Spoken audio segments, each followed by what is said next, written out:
yurdun içine tutulup alıp gitmeyine sebep bolamak şükür, Hudaya şükür. Allah.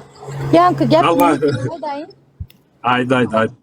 Ayçak bu oturan Bir adam zaten benim üstümde men sebeple giden olsa var ya, men neyle insafım çatmama, gece yatıp bilmem özümü içimden yırtıp iyi yırtım var ha. Bir sana adam men sebeple gitse, tutulsa öyle böyle.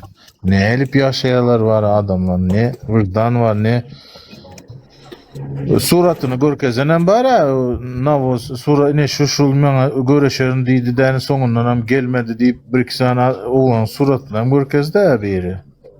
Kim? ne var zaydatan. Nuru.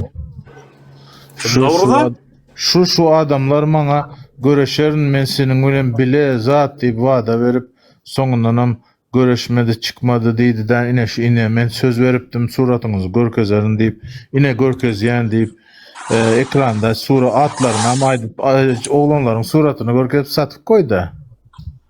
Kim Nuru diyen mi? Kim ayağı? Nuri. Ha, Nuru mu? Nuri. Neyle şun yol adam bolup bolya, men aklım hayran ara birini o da taşlamak ha. Kıyla ne? Eke. Esma git mesela.